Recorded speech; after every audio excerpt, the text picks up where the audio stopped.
Hi guys, and welcome back to my channel. Now today we have a really special DAC here in for review, and it's called Musician Pegasus. And this one is really interesting, first because it's an R2R DAC, and as you may already know, I love these because they do have a certain way about their sound that just, but we'll talk about that a little bit later. For now, I'll just quickly guide you through its specs and features, and there is not really much to talk about here because this is not one of these feature-packed models. It doesn't have a display, it doesn't have a remote or things that you can fiddle with and settings that you can adjust. Instead, this one is oriented towards sounding the best it can possibly sound for its price, which is $1,100 US. And just taking this one in your hands, you'll be impressed by its weight and sheer build quality. It's fully made out of aluminum, and I'm having difficulty here holding it in one of my hands. And that's why I was using my shoulder to help me a little bit earlier. So it's a really hefty device, and if you look at it from all sides, you can see these thick aluminum panels. So the top, the bottom, sides, front, everything is made of thick aluminum that has brushed finish. And it just feels and looks like a really high quality premium product. In the front, we can see three buttons. One is to turn the unit on or send it to a standby mode. The other one is to switch between different inputs.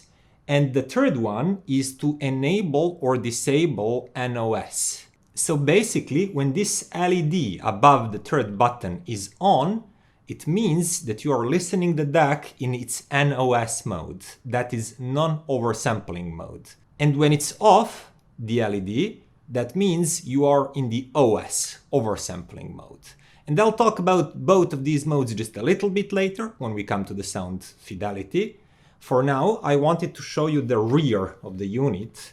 And here you can see there's a really rich connectivity that includes all the digital inputs that you can imagine, meaning USB, optical, coaxial, I2S, in form of HDMI, and AES EBU.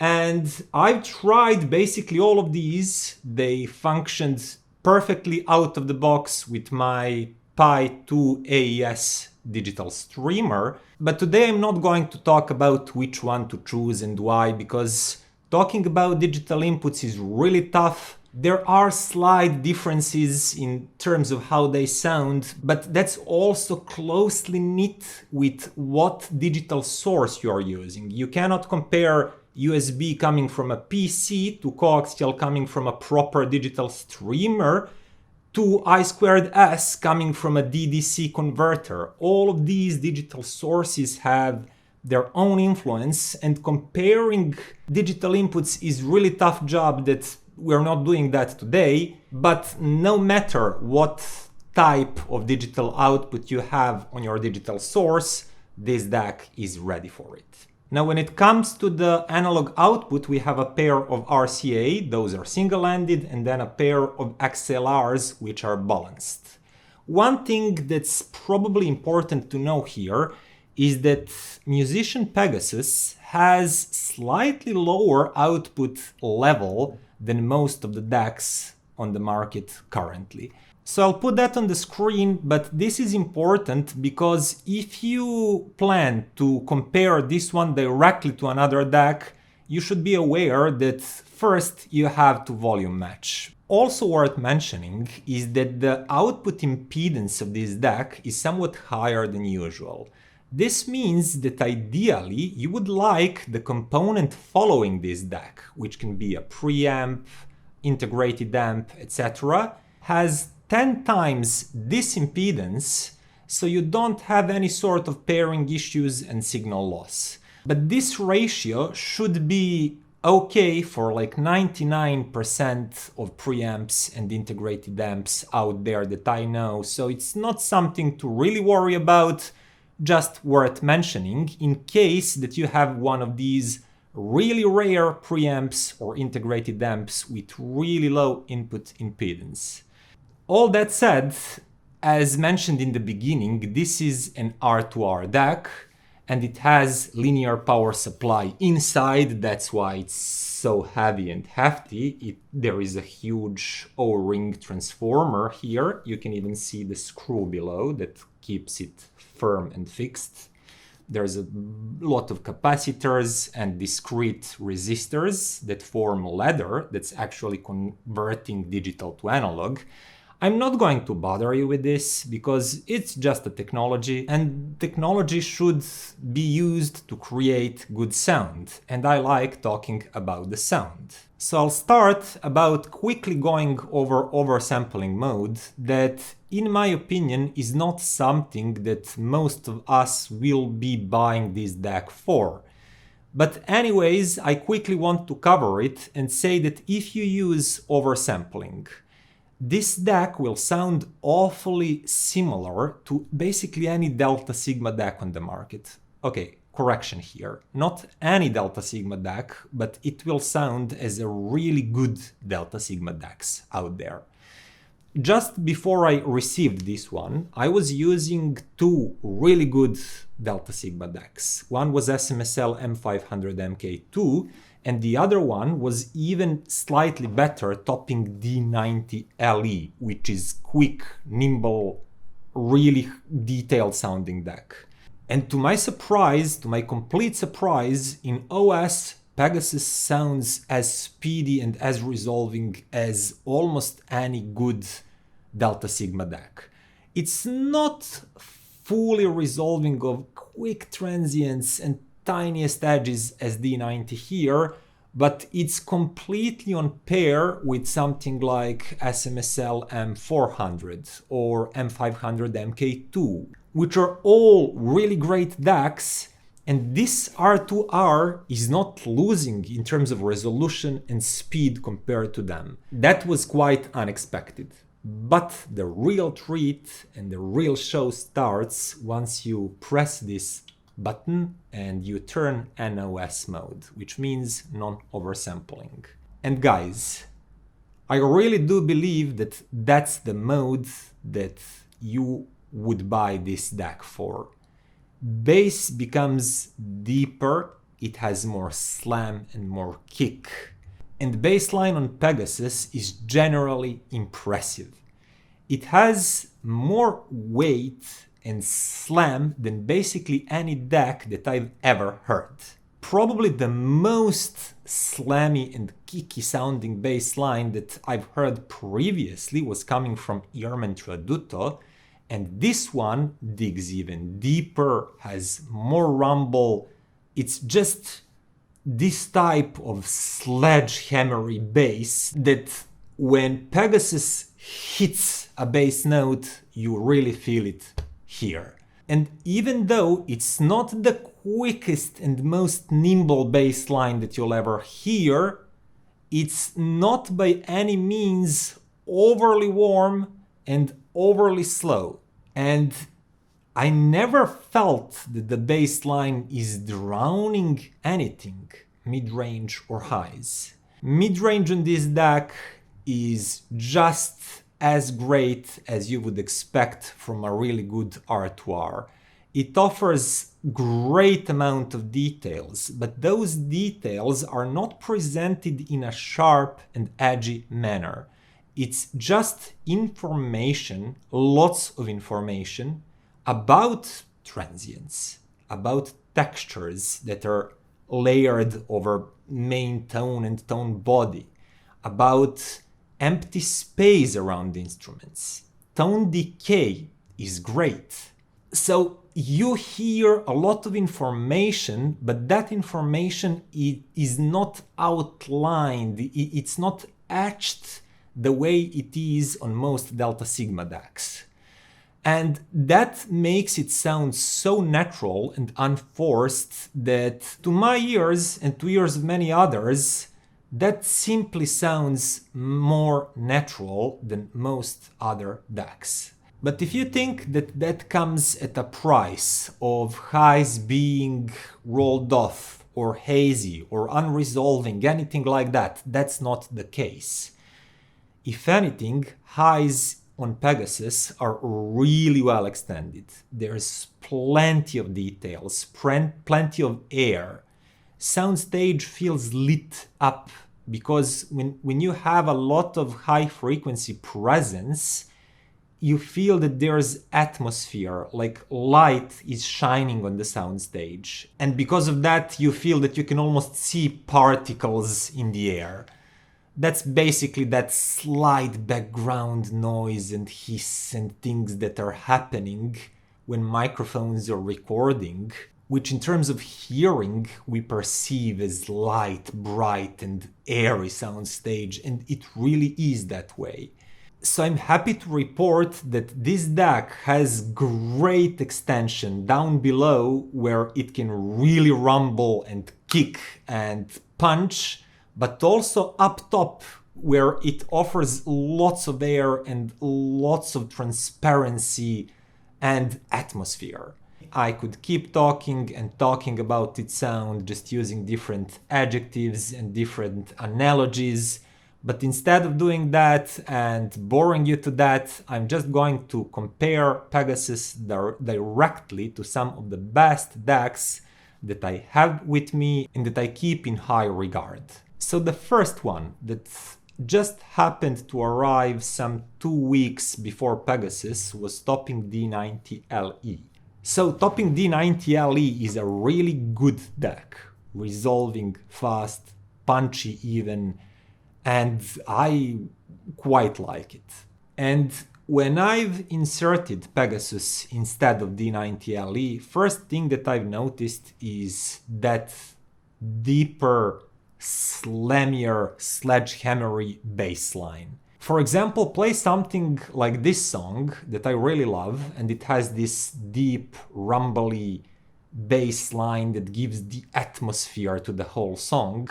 And it does sound great through D90LE, which is by no means a slouch when it comes to bass and bass impact and its authority, but Pegasus simply digs deeper, slams harder, and it gives more authority to the whole bass line. But the bass line on D90LE is speedier, quicker, more nimble. It feels like if you're comparing two warriors and one is wielding a huge sledgehammer, that would be Pegasus, and when it hits the ground, it really hits the ground and you can feel it rumbling. While the other one is wielding two smaller hammers and it has more precision and it's a little bit quicker and more nimble when it moves, but it hits with less impact and with less force. And then when it comes to the rest of the spectrum, mid-range and highs, oddly enough, I feel that both of these DACs have the same amount of details in terms of information from the recording that you can hear. It's just that they're presenting it in a different way. And whereas Topping D90LE tends to outline tones, to etch, to make edges, like to almost etch those edges around tones, Pegasus is doing something more natural. It's creating tones that are equally detailed and in terms of texture, maybe even slightly more revealing than D90LE, but without those outlines. Everything is just more naturally smoother blended. But don't get me wrong, when I say blended, I don't think that notes are hazy or inaccurate in any way. Everything is precise, it's just not sharpened and outlined the way that a real resolving delta sigma DAC is doing. And a lot of people actually argue that what R2Rs are doing is more natural and resembles more to the details and information that we hear in real life around us. And I tend to agree. To my ears and to my mind, the way that Pegasus is delivering all of that information and resolution feels more realistic and more neutral and natural than the way that D90LE is etching it like it's using laser to bzzz, make a tone that you'll hear. And then there's soundstage and the overall sense of depth and width and just hugeness that Pegasus has that D90LE simply cannot match. By Delta Sigma standards, D90LE actually sounds quite reasonably wide and spacious, and it has decent amount of depth information. It's not one of these completely flat sounding DACs. But there's no beating around the bush here. Pegasus stretches the soundstage even more. It has a way of creating bigger soundstage, like drawing on a bigger canvas. And it feels like the whole soundstage just grew in size a little bit in all directions, in terms of depth, width, even height. And it also feels like there is more air in between main tones, more empty room around instruments and around vocals. And that, in my opinion, sounds glorious in a speaker system, and it makes all Delta Sigma DACs sound a little bit cramped in comparison. So, talking about these two, I have to say that I've simply preferred Pegasus. It feels like an outright upgrade to D90LE to me, because it's not as speedy and as quick in the baseline, but everything else, including transparency, resolution, tiny details, empty space and atmosphere around instruments, sounds more natural to me. And just mid-range and its timbre, its richness is much more prominent through Pegasus. And when something happens, like a natural string pluck or cymbal hit, it feels as informative as with D90LE, but it feels richer, more colorful, and it lasts longer in time. That tone decay lasts longer and it sounds just richer and more natural than D90LE. But in the process, you do lose a display, remote, and other things that you can tinker with D90LE. That's also a preamp, basically, because it has volume control, which Pegasus doesn't have. And it's also cheaper while being a really, really good DAC on its own. But just talking about sound fidelity, Pegasus does sound just more present, richer, more natural, bigger, wider, without actually losing much in terms of sheer resolution and detail retrieval. And that leads me to the comparison that probably most of you are interested in, and that's with Denafrips Ares II that I had and used for a year and a half. And because I've sold my unit when I got SMSL M500 MK2, fortunately, I asked a friend of mine that still has it to come here so we can compare them directly. Let's start with what Ares II has on Pegasus. It sounds a little bit wider, maybe like 10% wider than Pegasus. But that's all, because in the same time, it sounds hazier, much less resolving, just not nearly as transparent. It doesn't dig as deep when it comes to the bass line, and just all of that feels like Pegasus is a considerable upgrade to Ares II. It has more authority, it has firmer bass line with better slam, with better kick and more focus. And I really did like the tone, timbre and richness and just huge soundstage of Ares II. But basically all of that is present with musician Pegasus II, just in a slightly narrower soundstage. But tone, timbre, tone richness, that body and palpability is equally good. That unforced sense of details and texture, that unforced sense is equally good, but the details themselves and retrieval of information itself is actually considerably higher than Denafrips Ares II. And whereas Ares II feels like painting with a big imprecise brush that's nice and colorful, but it's big and it's doing like big swings, Pegasus is offering those same rich and vibrant colors, just with more precision and more granularity. I can simply much easily pinpoint what's happening and where with Pegasus. And then tone decay is so clean and so easily observable with Pegasus that Ares II cannot compare with that. It's more mellow, it's slower, and all of that is making that whole sound really pleasant, but not resolving and not all that fast.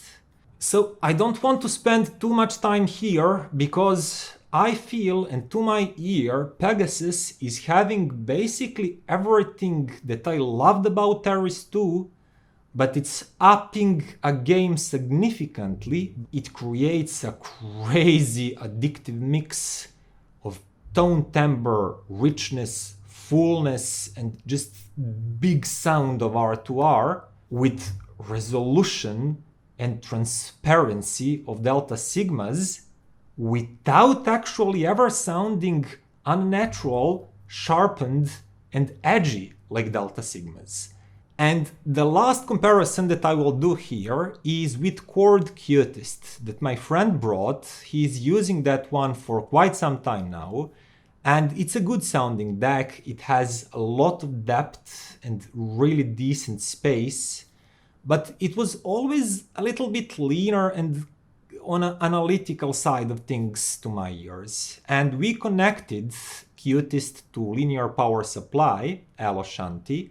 We used all the great cables and everything, and we compared Qutest to Pegasus directly. So we both agreed that Pegasus definitely is an upgrade to Qutest. Qutest does sound equally deep, and it has great pinpointing abilities. But so does Pegasus here. It sounds equally deep and it pinpoints equally good. But it does that while offering simply considerably richer tone, with even more details, even more texture on top of it, and even more prominent and palpable leading tones and leading vocals. Vocals sound bigger, richer, more natural, with more nuances and just color from the singer's vocal, while not losing any space and any depth. Tone decay is even more prominent, and you hear more of the echoes and more of the atmosphere around the main tone from Pegasus than you do from Qutest. And this was quite straightforward comparison to my ears and to the ears of my friend that is the owner of the Qutest. Pegasus is simply a better sounding DAC. It's a class above Qutest with a really good linear power supply. And that would be it about comparisons. The only one that actually proved to be a really worthy opponent is a DAC that I'm going to review soon. It's something completely new on the market, but I don't want to spoil the surprise. Don't worry, those two are basically in the same ballpark. That other one is slightly more expensive and in my opinion slightly better, but Pegasus is equally good value at a slightly lower price point, and it's just an insanely good sounding DAC, and I'm so happy that I've got to try it. And being under this big impression of how good this DAC actually sounds, I went online and I started browsing for other people's impressions of it. And I was quite surprised that I found some reviews that really loved it. They had the exact same experience as I did. But others seem to think that this is just a knockoff of Denafrips Ares II. And by hearing this one and comparing it directly to Ares II, which I owned for a year and a half, I can tell you this is not a knockoff. This is a considerably better sounding product. And I don't know what happens behind the curtains, but I wouldn't be quick to judge and to rush into conclusions. Even if both of these brands are using similar designer and similar technical solutions, that doesn't necessarily mean that one is the copy of the other, because things like that happen. Let's take, for example, Sir Andrew Jones. That's a well-known speaker designer that in his career worked for TAD, or TAD, I don't know how you call it, then ELAC, then Pioneer, and probably some more brands that I cannot remember at the moment. But I've just given you 4 big brands that all at some point used the same engineer, the same designer to design their speakers. Are ELACs knockoffs of KEFs? Or is any KEF a knockoff of Pioneer or TAD speaker? No, it's not. Engineers do have free will. They can switch companies, they can design for different companies, and if they didn't sign any sort of exclusive contract, they're free to offer their work to anybody who's willing to take it. And I do believe something along these lines happened when Musician brand was formed. So just because something looks similar to something else, it's not immediately a copy. Same people with the same philosophy behind developing a product can and do work all the time for different companies. And I've never seen anybody insulting Mr. Jones or any of the brands he worked for to be copycatting another brand. So I'm not sure why is that happening with the Musician brand. But what I can tell you is that this DAC sounds impressively good. And because of that, I know that $1,100 is not cheap by any means, but just the qualities of this DAC and the way it has strengths all around without any apparent weakness in its sound is making me think this is actually a really good value. And at least in my case, it's something that I would gladly pay to upgrade from any of these DACs that I've previously used and really liked because they are good, like Irmen Tradutto, Denafrips Ares II, Topping D90LE, SMSL M400, for example. Musician Pegasus is better than all of them. And in my mind and to my ears, it's actually an even better value than Ares II, for example. I think that the performance gap is even bigger than this $200 to $50 price gap suggests. So what can I say? It's just simply an awesome sounding product with premium build, and I am truly impressed by it. So that would be all for today, guys. Thank you for watching and see you next time. Bye.